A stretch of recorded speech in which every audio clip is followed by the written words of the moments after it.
সরাসরি রাখাল বলা আর রাখালের বেশে বলা দুইটা এক না। বাংলাদেশের একজন প্রসিদ্ধ বক্তা তিনি রাসূল করিম সাল্লাল্লাহু আলাইহি ওয়াসাল্লামকে কাউবয়, মা খাদিজাতুল কুবরা রাদিয়াল্লাহু তাআলা আনহার কর্মচারী, এরপরে নবীজিকে রাখাল, শেফার্ড এই শব্দগুলি ব্যবহার করার কারণে সারা দেশ জুড়ে বিখ্যাত আলেম উলামারা, বড় বড় মুহাক্কিক মুত্তাকি আলেমরা এটা প্রতিবাদ করছে। বলছে আল্লাহ রসুলের ব্যাপারে কাউবয় মানে গরু রাখাল, নাউজুবিল্লাহ। নবীজিকে কর্মচারী অথবা ধরেন রাখাল এই শব্দটা নবীজির বেলায় যায় না। আল্লাহ তাআলা কোরআনে নিষেধ করেছে, লা তাকুলু রাঈনা, তোমরা আমার নবীকে রাঈনা বলবে না, আমাদের রাখাল বলবে না। রাখাল বলা নবীজিকে নিষেধ, এটা কোরআনের আয়াত, সূরা বাকারার আয়াত। এই জন্য আলেম সমাজ কম বেশি সবাই এটা প্রতিবাদ করছে। আশা করি হয়তো উনিও এটা ভুল বুঝতে পারছে, কারণ ভুল মানুষেরই হইতে পারে, এটা স্বাভাবিক। ভুল আমারও হইতে পারে। আমি যদি বলি আমার কোনো ভুল নাই, তাহলে এটাও ভুল। কথা ঠিক কিনা ভাই আমার? আলিম ওলামাদের ভুল হইলে আলেমরা ধরে দিবে, তারা সংশোধন হবে। কিন্তু সাধারণ মানুষ আবার দেখা গেছে একজনকে বাঁচাইবার জন্য, যেমন উনি এই কথাটা বলছে, ভুলটাকে শুদ্ধ বানাইবার জন্য অথবা এটাকে শাক দিয়া কি বলে মাছ ঢাকার জন্য একটা পদ্ধতি অবলম্বন করছে যে আমরা কয়েকজন একটা গজল গাইছিলাম, বা রেগুলার গাই, সবসময় গাই। সেই গজলটার মধ্যে একটা লাইন আছে এরকম, নবী রাখালেরও বেশে মা খাদিজার দেশে বকরি চড়াইতেন জঙ্গলায়। এখন এখানে আমাদের ভাইয়েরা ধরে নিছে, হ্যাঁ উনি রাখাল বললে দোষ, তা আপনারা যে রাখাল বললেন তাহলে এইটা দোষ হইল না কেন? আমি এই জন্য বললাম যে সমালোচনা করতেও কিন্তু যোগ্যতা লাগে। তো আপনারা যারা সমালোচনা করতেছেন, আমার মনে হয় আপনারা একটু খেয়াল করে সমালোচনাটা করছেন না। সরাসরি রাখাল বলা আর রাখালের বেশে বলা দুইটা এক না।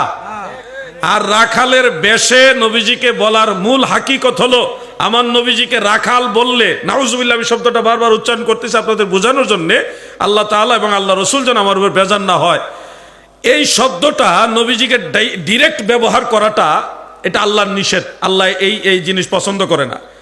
কিন্তু আপনি নবীজির এই জীবনটাকে আম্মাজান খাদিজাতুল কুবরা রাদিয়াল্লাহু তাআলা আনহা বা হালিমাতু সাদিয়া আলাইহাস সালাম বা রাদিয়াল্লাহু তাআলা আনহা, ওই সময়ে যে নবীজি ভেড়া বকরিদেরকে সোহবত দিয়েছিলেন, তাদেরকে যে নবীজি ধন্য করেছিলেন, নবীজির মূল্যবান মহামূল্যবান যে সময়টা ওখানে ব্যয় করেছিলেন, এই কথাটাকে কোন শব্দে আপনি প্রকাশ করতে পারেন? এটা আগের যুগের যারা বড় বড় কবি, দার্শনিক বা ওরকম জ্ঞানী, তারা এই শব্দটাকে রাখালের বেশে এই শব্দটাকে দিয়ে প্রকাশ করেছেন, যেটা ফলো করে অনেক আলেম ওলামা বা শায়ের যারা, তারা এই গজলগুলি বলে থাকে। আমাদের বাংলাদেশের জাতীয় কবি, বিদ্রোহী কবি, নাম কি বলেন? কাজী নজরুল ইসলামের একটা কবিতা আছে, আমি এটা বের করে রেখেছি, আপনারা চাইলে নিজেরাও প্লে স্টোর থেকে এই বইটা, কবিতাটা, এই ইসলামী সঙ্গীত মানে গজল আর কি, ওখানে এই শব্দটা লিখেছেন কাজী নজরুল ইসলাম, যে মেষ চারণে যায় নবী কিশোর রাখাল বেশে। মেষ চারণে যায় নবী কিশোর রাখাল বেশে। এছাড়া আরো বহু কবিতা আছে, অনেক কবিতা আছে, বড় বড় যারা সাহিত্যিক, যারা কবি, ইসলামী দার্শনিক, তারা নবীজিকে সম্মান প্রদর্শনাতে সরাসরি রাখাল শব্দটা ব্যবহার না করে নবীজি রাখালের বেশে সেখানে ছিলেন, তাদেরকে সোহবত দিয়েছেন। আমাদের ওই ভাইদের সাথে আমাদের দ্বন্দ্বটা হলো, তারা বলে নবীজি সাল্লাল্লাহু আলাইহি ওয়াসাল্লাম সহ অন্য সব নবীদেরকে ছাগলের সাথে রাখছে, কারণ ছাগলের স্বভাব হলো বক্র স্বভাব। তাদের এই বক্র স্বভাব দেখে দেখে যেন নবীরা শিখে যে মানুষকে কন্ট্রোল করতে গেলে আরো বিপজ্জনক, মানুষকে কন্ট্রোল করা আরো কঠিন। নাউজুবিল্লাহ। তারা আমাদের নবী সহ সব নবীদেরকে ছাগলের কাছে নবী রাসূলরা শিখবেন, এই কারণে নবী রাসূলরা চার ভেড়া বকরি চড়াইছেন, এটা বুঝাইতেছে। আপনারা বলেন নবী রাসূলরা যারা আল্লাহর নবী এবং আল্লাহ রসুল, তারা কি ছাগলের কাছে জ্ঞান শিখতে হবে? নবী রাসূলদের শিক্ষক কে? এক বেয়াদবি ঢাকার জন্য আরো জঘন্য বেয়াদবি করা হচ্ছে। কেউ যদি বলে যে অমুক খলিফা, তিনি একজন সাধারণ মানুষের ভেষ ধরেছেন, ধরে প্রজাদের খবর নিয়েছেন, তাহলে এটা কি বেয়াদবি হয়ে যাবে? উনি কি খলিফা থেকে সাধারণ পাবলিক হয়ে গেল নাকি?